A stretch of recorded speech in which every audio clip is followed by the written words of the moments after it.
E a gente sempre procura trazer assuntos polêmicos, assuntos difíceis, assuntos que a nossa comunidade quer entender melhor como funciona. E desde que a gente ouviu pela primeira vez a questão do crédito de carbono para propriedades rurais, a gente ficou com dúvida. E eu confesso para vocês que também estou em dúvida.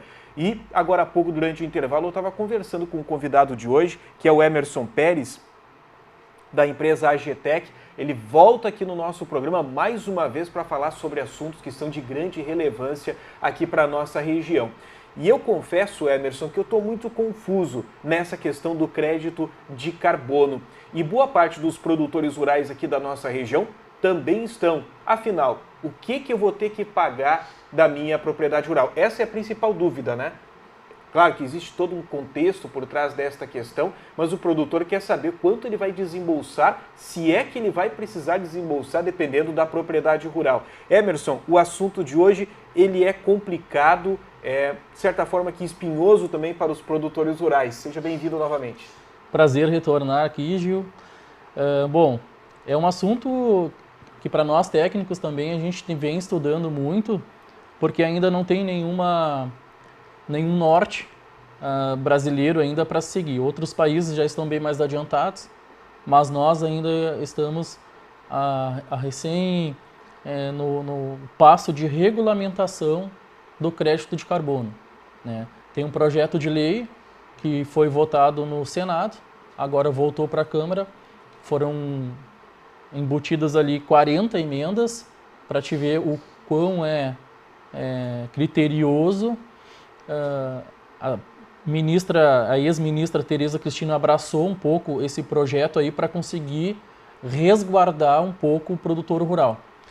O que acontece é que nesse primeiro momento a regularização do crédito de carbono visa mitigar a emissão, ou seja, a indústria é a maior emissora de gás carbônico hoje e o governo vai começar pelos emissores, ou seja, vão identificar as empresas que emitem mais de 10 mil toneladas de CO2 por ano.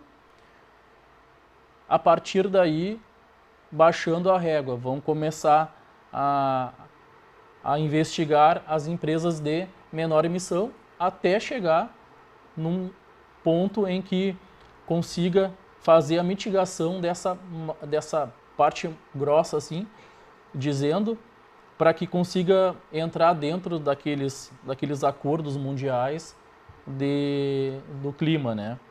Bom, para que o nosso telespectador possa entender, a gente está falando muito sobre dióxido de carbono, né? Ou seja, aquela fumaça proveniente de veículos, né, que são movidos a combustão. Aí a gente pode citar, por exemplo, um ônibus, pode citar, por exemplo, de um caminhão. O nosso carro, a nossa moto, no dia a dia, acaba liberando tudo isso.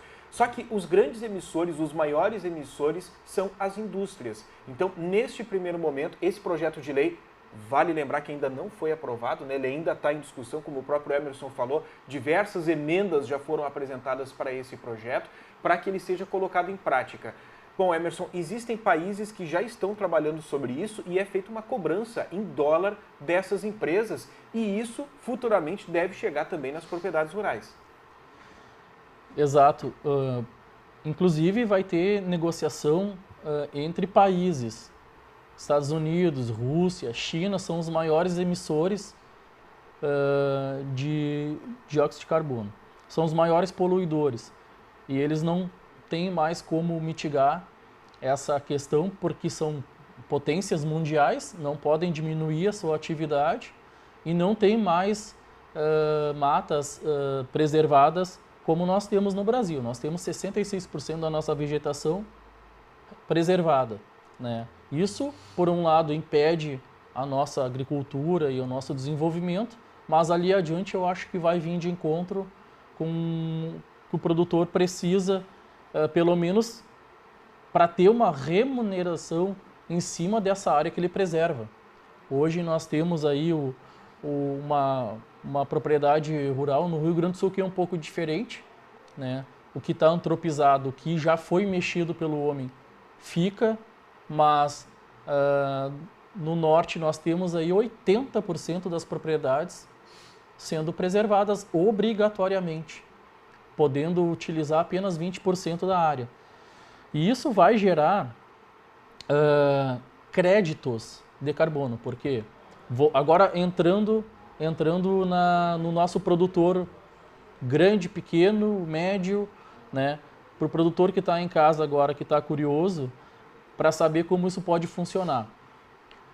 Tudo vai depender do sistema que ele utiliza na sua propriedade. Se ele está emitindo mais carbono do que está mitigando. A lavoura vai ser o mitigador. Mitigador é a reciclagem desse dióxido de carbono. As plantas respiram o gás carbônico, usando o oxigênio para respiração celular e o carbono para transformar em açúcar para o seu desenvolvimento. Tá? Se o produtor está dentro de alguns passos que a gente recomenda de menos atividade com combustíveis fósseis, ele vai estar emitindo menos carbono do que a lavoura dele está consumindo. Esse saldo vai ser calculado pelos órgãos governamentais até chegar em corretoras que hoje já estão se enquadrando dentro das regras, né? E essas corretoras vão conseguir estimar qual é o número, quantas toneladas de carbono aquele produtor tem de saldo, para estar conseguindo vender isso para uma empresa, uma indústria que precisa mitigar a quantidade de gases que ela está emitindo. Como ela não tem como evitar isso, ela precisa comprar créditos de alguém. E o produtor pode entrar nesse meio termo aí, de tanto a mata preservada dele. Eu anotei algumas coisas aqui para passar, Gil. Então, 1 hectare de mata nativa retém 11 toneladas de carbono por ano, né? Se ele está emitindo menos de 11 toneladas, ele vai ter esse saldo. Se ele está emitindo 10 toneladas, ele vai ter 1 tonelada de carbono por hectare para estar colocando à disposição do mercado. E aí o mercado vai precificar isso. Hoje não temos valorização disso. Se vê no YouTube, no Google lá, que é $5 por tonelada, mas não há um mecanismo ainda que regule esse preço. E quem vai regular é o mercado, conforme a necessidade que essa indústria vai estar precisando, isso vai se tornar mais caro ou mais valorizado ou menos, né? Bom, no que diz respeito às propriedades rurais, nós estamos vindo aí de safras recordes, né?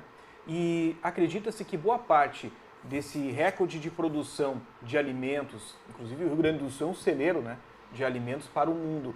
Isso passa pela mecanização das lavouras. Isso é inevitável, né? Nós não conseguimos mais. E para isso cada vez mais se investe em tecnologia dessa mecanização.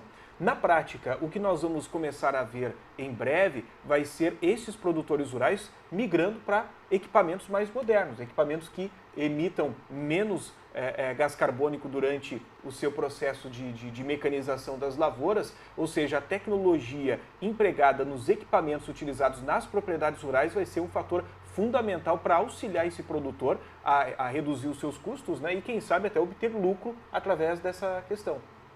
Sim. A questão da tecnologia, ela vem muito forte, né? Porque são investimentos de outros países que adentram no Brasil. Então, hoje tu consegue ter um motor ali que consome 20, 30% a menos e te dá a mesma quantidade de serviço que tu precisava daquele trator, por exemplo, né? Mas existem outras técnicas, outra maneira de tu mitigar a emissão de carbono, que são processos dentro da tua propriedade que tu pode estar fazendo para emitir menos CO2, produzindo tanto quanto tu produz hoje ou até melhor. Por exemplo, o plantio direto, que já é bastante utilizado no centro-norte do estado, né? Aqui um pouco menos em função do arroz irrigado, que requer um manejo no pós-colheita, mas que também já está se trabalhando para haver menos revolvimento de solo, né? Rotação de culturas, né? Aqui entra a questão de ter culturas, mais de uma cultura por ano na propriedade, porque a emissão, a retenção desse carbono se dá muito pela biomassa, pela respiração das plantas.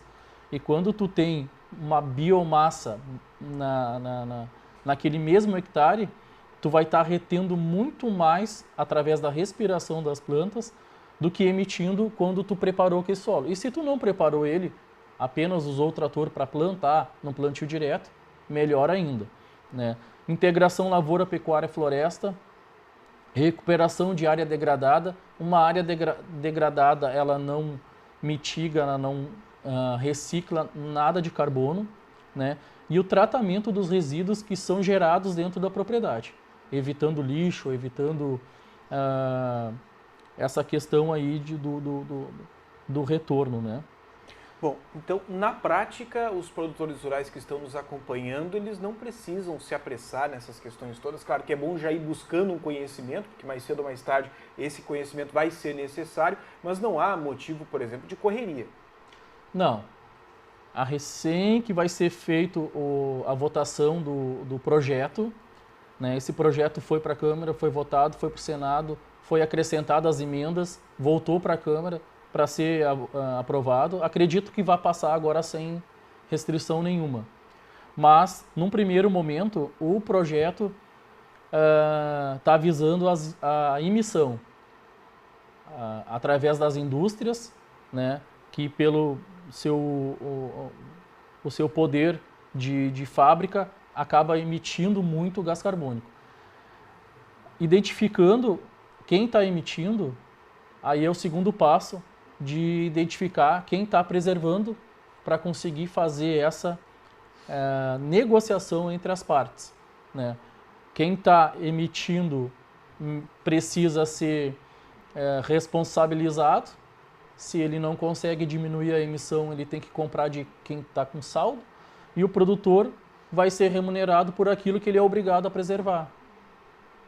Que nem hoje, nossas propriedades aqui, boa parte precisa ser preservada por normas ambientais, mas o produtor não é remunerado por isso. E ele tem responsabilidade sobre aquilo ali. Ele comprou, se ele adquiriu aquele hectare agora há pouco tempo, ele teve que pagar por aquela área, mas ele não pode produzir naquela área, né? Então é uma maneira justa de remunerar o produtor por esse serviço ambiental. Já existem estados, Minas Gerais foi o estado que começou, está mais à frente, né? Aqui em Camaquã tem a bacia, o Comitê da Bacia Hidrográfica do Rio Camaquã, que tem uma força-tarefa estudando já o assunto.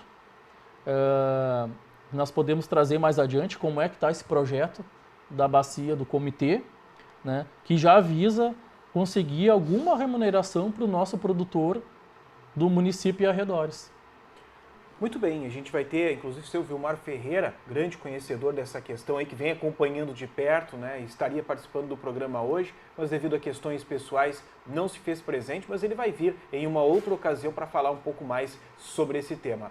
Emerson, mais uma vez eu preciso te agradecer, porque mais uma vez ele está tratando aqui sobre assuntos relevantes para a nossa região.